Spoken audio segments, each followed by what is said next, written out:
कि प्रभु श्री राम माता सबरी का स्वागत करने के लिए, अभिनंदन के लिए संसद के द्वार पर खड़े हैं। ये वीडियो सुना आपने? संसद में एक ब्राह्मण सांसद सरेआम कह रहे हैं कि भगवान राम है नरेंद्र मोदी और इस देश की जो महामहिम राष्ट्रपति हैं द्रौपदी मुर्मू वो सबरी हैं।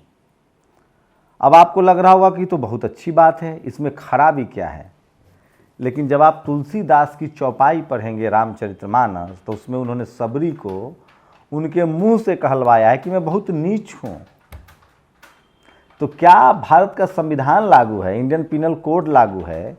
क्या इस देश की राष्ट्रपति द्रौपदी मुर्मू जो आदिवासी समाज से आती हैं, क्या आप उनको नीच कह रहे हैं? सोचिए, लोग कुछ भी बोल जाते हैं चापलूसी में। ये वही लोग हैं जो अकबर के समय में अल्लाह उपनिषद लिख रहे थे। ये वही लोग हैं जो कह रहे थे कि मांग के खइबो मस्जिदों में सोइबो। सत्ता के चाटुकार लोग हैं। एक तरफ नरेंद्र मोदी को राम कह रहे हैं तो द्रौपदी मुर्मू को आप माता लक्ष्मी कहते हैं, द्रौपदी मुर्मू को आप माता सरस्वती कहते हैं। अगर बड़ा पद देना है, बड़ा सम्मान देना है तो द्रौपदी मुर्मू को आप माँ दुर्गा कहते, माँ काली कहते। चलिए वो सब छोड़ दीजिए, माँ फूलन देवी का प्रतीक मानते, आप सावित्रीबाई फुले का प्रतीक मानते, आप उनको दुर्गावती कहते जो जो जो महारानी हुआ करती थी। सबरी ही क्यों? समझिएगा, ये इनकी है मानसिक दशा। ये आज भी इस देश के 97% हिंदुओं को शूद्र और अछूत समझते हैं।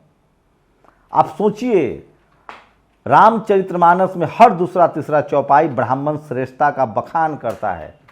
क्या तुलसी दुबे भगवान राम की तारीफ कर रहे थे, रामायण बता रहे थे, या वो ब्राह्मणों की सर्वश्रेष्ठता साबित कर रहे थे?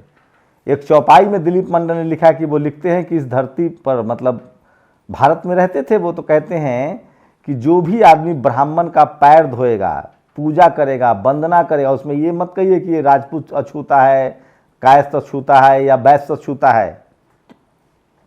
सिर्फ ब्राह्मण को छोड़ के बाकी सब लोगों का पैर धोना है, तभी जाकर वो सफल हो सकता है, प्रभु के करीब जा सकता है। दिलीप मंडल सवाल पूछ रहे हैं कि अगर ब्राह्मणों का पैर छू के सब श्रेष्ठ होगा, उसका जीवन पार लगेगा, स्वर्ग जाएगा, तो ब्राह्मण किसका पैर छू के स्वर्ग जाएगा? उसका बेड़ा पार कैसे होगा? मैं फिर कह रहा हूं, एक शब्द में सुनिए कि ये सब किसी को शूद्र, अछूत, नीच कहना, ये सब पनिशेबल ऑफेंस है आज के समय में जो संविधान है। लेकिन सोचिए, संसद में लगातार इस तरह की बातें बोली जा रही है, आप कल्पना कर सकते हैं।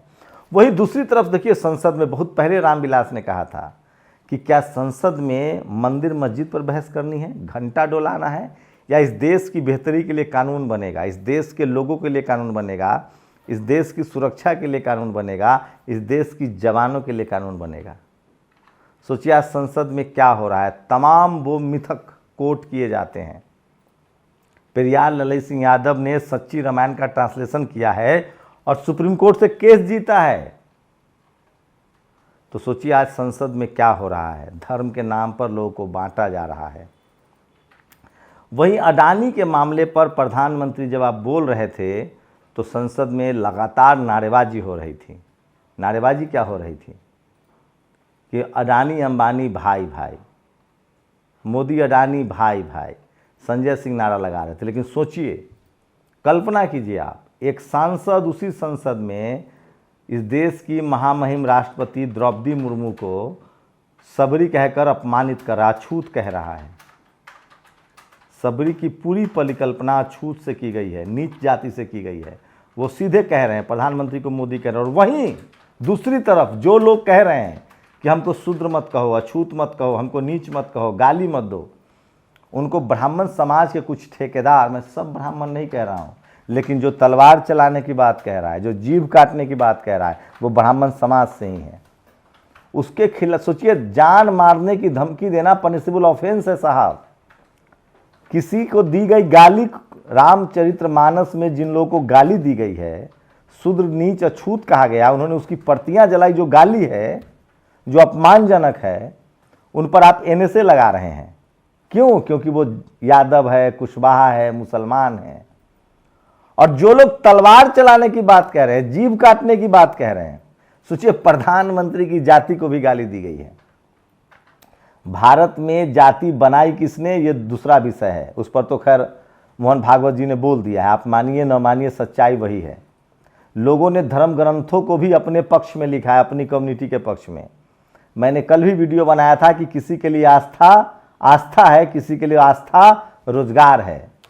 सोचिए जो किताबें भारत सरकार छापती है, गुलामगिरी या कलम कसाई, फूले साहब ने साफ साफ कहा है कि बाल काटना किसी के लिए रोजगार है, किसी के लिए जूता बनाना रोजगार है। उसी तरह से इस देश में कम से कम एक धर्म है जो किसी के लिए रोजगार है, बिजनेस है।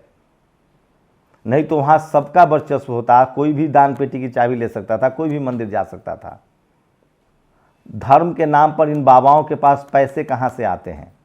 ये मैंने कल भी कहा था कि अगर है आपके तंत्र मंत्र में ताकत तो जाइए ना तुर्की, बचाइए ना बच्चों को, मंत्र पढ़ के उन मलबों को हटा दीजिए ना। सोचिए, मैं इसीलिए कह रहा हूँ, वो तुर्की का जो एर्दोगन जो प्रमुख है, राष्ट्रपति है, वो अपने वाले के बहुत अच्छे दोस्त है प्रधानमंत्री के, वो भी इसी तरह का धार्मिक कार्ड खेलता है। अब उसको कहना पड़ा है कि तैयारी नहीं थी। कोई मंत्र एक चावल का दाना उगा सकता है? मुझे बताइए। कोई मंत्र, कोई साधु एक मलबा का टुकड़ा हटा सकता है? कोई साधु, कोई मंत्र इस देश में गाय का दूध निकाल सकता है? जो लोग हजारों लीटर दूध चढ़ा देते हैं, उनसे कहिए सुबह गाय का चारा खिलाएं, उनसे कहिए सुबह सुबह गाय का गोबर उठाएं, उनका दूध निकाल के दिखाएं। बहुत आसान है सर धर्म के नाम पर लोगों को बहकाना, लेकिन उनकी ज़िंदगी बेहतर करना बहुत मुश्किल है। फूले साहब ने ज़िंदगी बेहतर की है, कबीर साहब ने ज़िंदगी बेहतर की है, रविदास महाराज ने ज़िंदगी बेहतर की है। गुरु नानक साहब जब गए बनारस तो कोई सूर्य को जल दे रहा था। गुरु नानक ने कहा कि मैं पंजाब के खेतों में पानी फेंक रहा हूँ। जब सूर्य को जल जा सकता है जो लाखों मील की प्रकाश वर्ष की दूरी पर है, तो क्या 1000 किलोमीटर पंजाब पानी नहीं जा सकता है किसानों के खेत में? ऐसे थे गुरु नानक साहब। आप एक धान का कट्टा बना सकते हैं, चावल उगा सकते हैं, 100 रुपये का नोट का 500 रुपये कर सकते हैं। किसी के लिए धर्म व्यापार है, किसी के लिए आस्था है। जिनके लिए आस्था है उनके लिए सम्मान है, लेकिन जिनके लिए व्यापार है उनका विरोध कीजिए। वो आपकी आस्था को व्यापार बना रहे हैं, वो खिलवाड़ कर रहे हैं। मैं अपनी बात भी कह रहा हूँ, एक पत्रकार के तौर पे अगर मैं सच्ची बात नहीं बताता हूँ तो मैं भी आपको ठग रहा हूँ। मेरा काम है सही इन्फॉर्मेशन देना, पीड़ित के साथ खड़ा रहना। एक धार्मिक गुरु का काम है उसको सही बात बताना, गुमराह नहीं करना। आस्था और व्यापार में फर्क समझिए। कोई आपकी आस्था का दोहन कर रहा है, वो पैसे पीट रहा है। जो ये कहता है कि ये लाभ मोह काम क्रोध ये सब पाप है, वही बोलने का 5 लाख रुपया ले रहा है। वो बड़े बड़े पंडाल सजाता है। कहिए ना उसको मंत्र से सोने का पूरा इमारत खड़ा कर दे। मैं फिर कह रहा हूँ, अपने बच्चों की पढ़ाई लिखाई, दवाई, शिक्षा, विज्ञान पर खर्च कीजिए। विज्ञान होगा तभी देश मजबूत होगा, तभी राफेल बनेगा, तभी बम बनेगा, रॉकेट बनेगा, मिसाइल बनेगा, तभी दुनिया में आप सुरक्षित रहेंगे।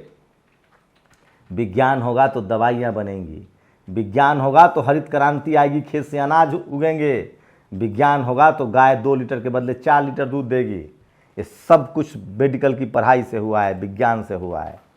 और सोच लीजिए, मैं बार बार कह रहा हूँ, जिन लोगों का धर्म धंधा है वो अपने पुश्तैनी धंधा को जीवित बचा रहे हैं। चाहे वो पत्रकार हों, चाहे वो नेता हों, चाहे अभिनेता हो। उनकी परवाह मत कीजिए कि वो नेता है, अभिनेता है, क्रिकेटर है।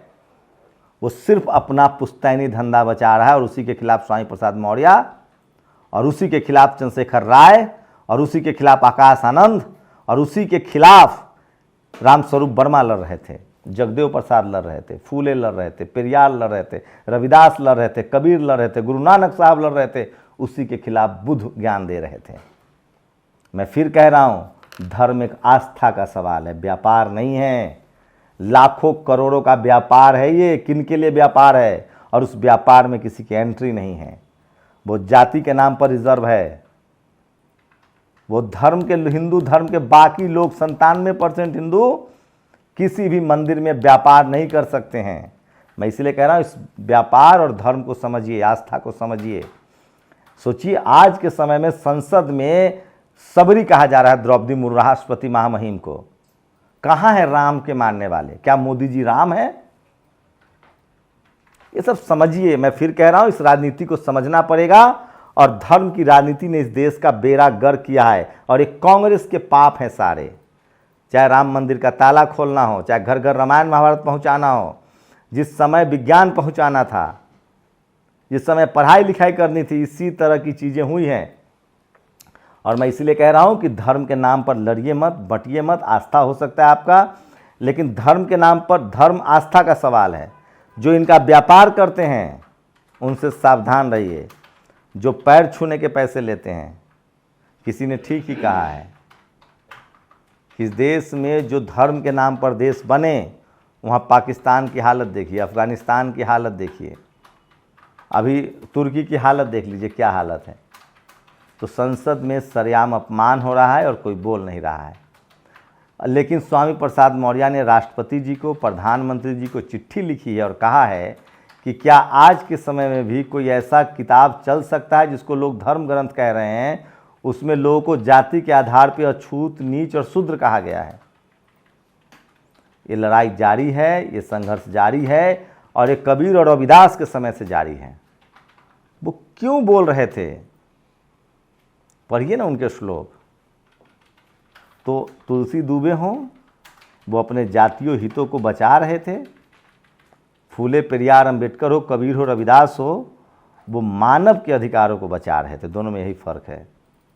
कोई अपने जातीय हितों को बचाता है, आप पहचान कीजिए, एकदम सिंपल फंडा है, सिंपल फार्मूला है। जो मानवीय गुणों को बचाए, जो मानवीय अधिकार को बचाए, वो धर्म है। जो मानवीय अधिकार को बचाए, जो मानवता को बचाए, जो मानव को श्रेष्ठ बनाए, जो मानव की भलाई के लिए काम करे, वो धर्म है। और जो अपने जातीय हितों को बचाए, जातीय पेशे को बचाए, वो व्यापार है। आप लोग अपनी प्रतिक्रिया जरूर दीजिए। शुक्रिया। नेशनल दस्तक की आपसे गुजारिश है कि अगर इसको बचाना चाहते हैं तो नेशनल दस्तक को सब्सक्राइब करने के लिए रेड कलर के सब्सक्राइब बटन को दबाएं, फिर बेल आइकन की घंटी दबाएं। नेशनल दस्तक को बचाने के लिए बहुत जरूरी है कि हर खबर को शेयर करें, लाइक करें, कमेंट जरूर करें।